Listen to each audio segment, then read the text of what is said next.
Au nom du Père et du Fils et du Saint-Esprit. Amen. La paix de Jésus soit dans votre maison. J'espère que vous allez bien, que vous êtes dans la paix et la joie de Jésus. Alléluia. Eh bien, nous poursuivons avec Saint Matthieu, chapitre 20, versets 17 à 28. Troisième annonce de la Passion. Quand Jésus était sur la route de Jérusalem, il prit à part les 12 et tout en marchant, il leur dit : « Voici que nous montons à Jérusalem. Le Fils de l'homme va être livré aux chefs des prêtres et aux maîtres de la loi, qui le condamneront à mort. Ils le remettront aux étrangers qui vont l'humilier, le fouetter et le mettre en croix. Mais il ressuscitera le troisième jour. » Jacques et Jean demandent les premières places.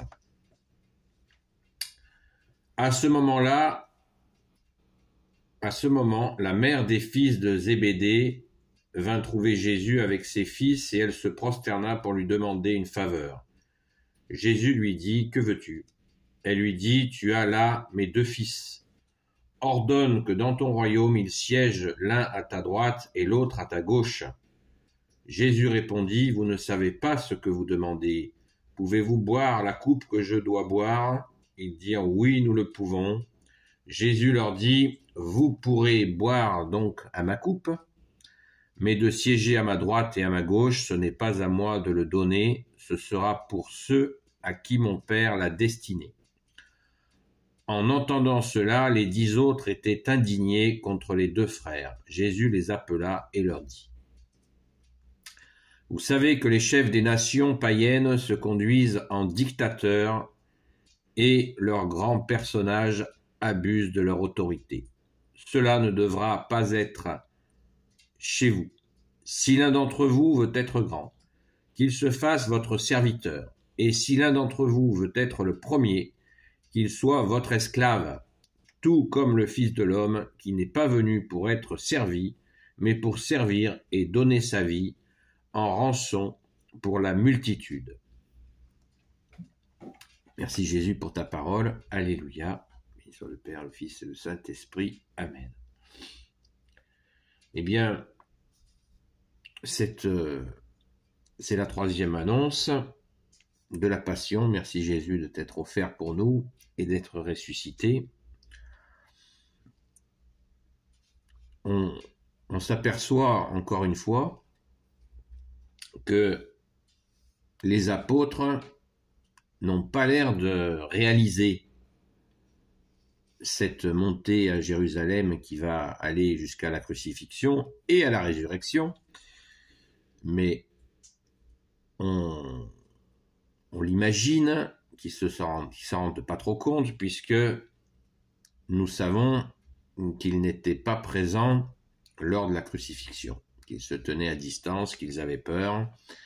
Donc, ça prouve, à mon avis, ça montre qu'ils n'en avaient pas pleine conscience, et la ressuscité, est-ce qu'ils avaient compris la résurrection ? Certes non.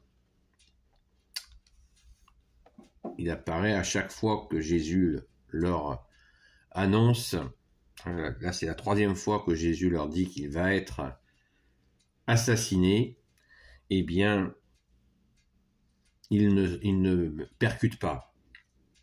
Et on en a un petit peu la preuve avec cette mère de Jacques et Jean qui fait une demande qui vraiment est surprenante. D'autant plus que Jésus, à d'autres reprises, avait annoncé qu'ils auraient une place. Ils auraient une place au royaume des cieux, une place très près de lui. Mais peut-être n'était-elle pas au courant. Toujours est-il que, avec ses 2 fils, elle a cette demande qui conduit à une dispute là. Alors, ça nous éclaire encore sur le contexte de cette relation entre les apôtres et Jésus. Et vous voyez, nous voyons ensemble que il y avait pas, Jésus n'était pas seul avec ses apôtres. Hein. Ça, c'est une donnée un petit peu, une fabrication qu'on peut se faire dans notre tête, mais il y avait bien du monde. Il y avait bien du monde autour de Jésus, et on n'a pas fini de l'imaginer parce qu'on a peu d'informations, mais bon, on sait qu'il y avait beaucoup de femmes, et là, la preuve est faite une fois de plus. Ça nous donne un élément de contexte que ça bouillonnait autour de toi, bien-aimé Jésus, ce qui est tout à fait normal. Il suffit d'imaginer le contexte des miracles et puis ta nature divine. Tu es Dieu, Jésus, avec ton Père et l'Esprit Saint, qui foule notre terre de tes pas.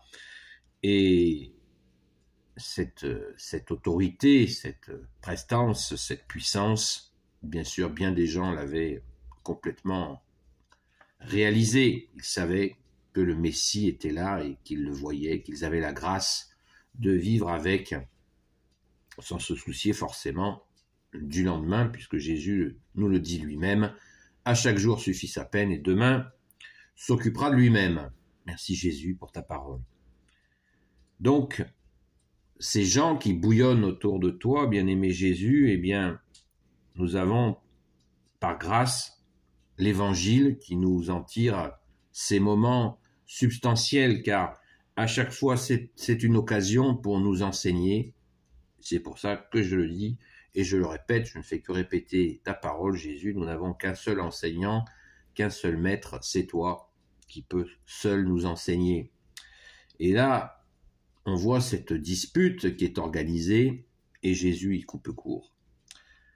Et là, il scie les pattes à tout le monde en rappelant, et là, ça nous informe sur notre situation politique actuelle qui n'a pas changé, puisque en verset 25, Jésus dit « Vous savez que les chefs des nations païennes se conduisent en dictateurs et leurs grands personnages abusent de leur autorité. » Voilà, on y est, on est en plein dedans.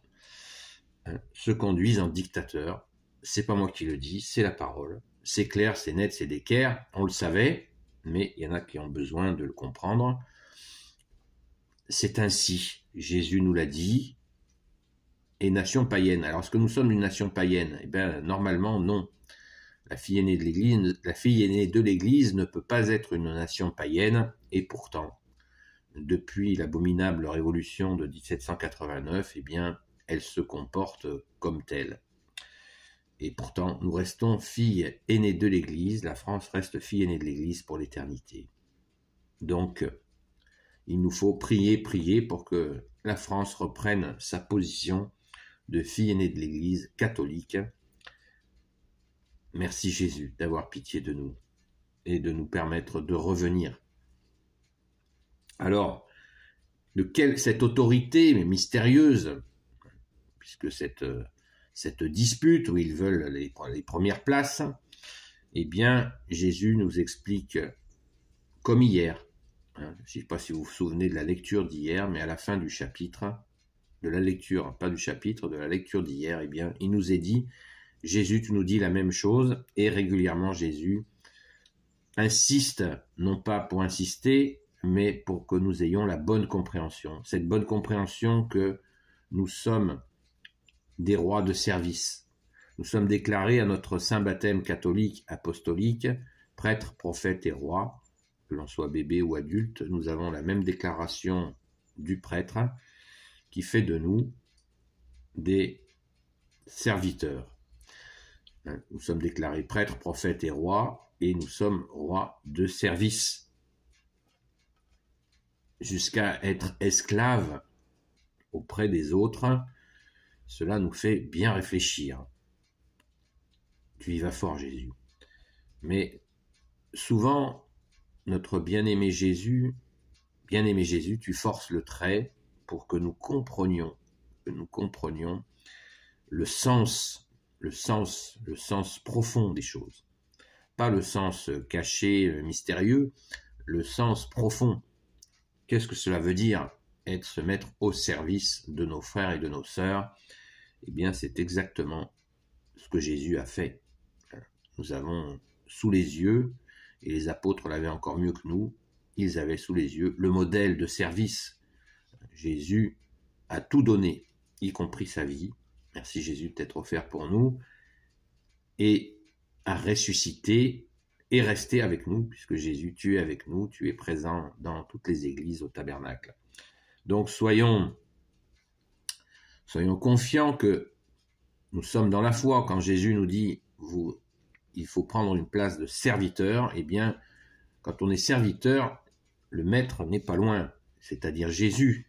Jésus seul nous montre comment nous devons être serviteurs. Pas une serpillière. C'est pas dégradant être serviteur. Être serviteur, c'est être serviteur de Jésus. Et Jésus nous demande de servir nos frères et sœurs. Mais pas n'importe comment. On ne donne pas de la confiture au cochon, nous dit Jésus. On ne donne pas des perles au pourceau. On ne donne pas le sacré aux chiens. Donc, si nous servons, eh bien, il nous faut, et en premier, écouter Jésus. Ne soyons pas dans cette idée de service dégradante. Pas du tout. Nous servons en premier, toi, Jésus, et tu nous demandes de servir nos frères et nos sœurs. Il faut bien le comprendre dans le sens positif que c'est une relation privilégiée avec toi, Jésus, qui est bien sûr à la portée de ceux qui le souhaitent. Merci Jésus par ta grâce. Alléluia. Béni soit le Père, le Fils et le Saint-Esprit. Amen. Ô Jésus, toi qui peux tout et qui portes tout, toi le Sauveur, toi l'Emmanuel, je te confie toutes celles et ceux qui regarderont cette vidéo, ainsi que leurs proches selon ta sainte volonté. Sainte Marie, Reine des cieux, toi l'Immaculée Conception, toi qui écrases le serpent, toi qui es la lune sous tes pas, toi notre Mère, Notre-Dame. Saint Joseph, toi le juste et le saint, toi le sage, toi la terreur des démons, toi le saint gardien de la Sainte Église catholique apostolique. Sainte Marie-Madeleine, notre chère sainte patronne, notre chère grande sœur, et vous tous les saints et saintes, amis de Jésus, Saint Michel Archange qui est comme Dieu, Saint Gabriel Archange, Saint Raphaël Archange et tes anges guérisseurs, et vous tous les anges qui servez Jésus, je vous confie toutes celles et ceux qui regarderont cette vidéo, ainsi que leurs proches selon ta sainte volonté, ô Jésus. La paix de Jésus soit dans votre maison, et je vous dis à très vite.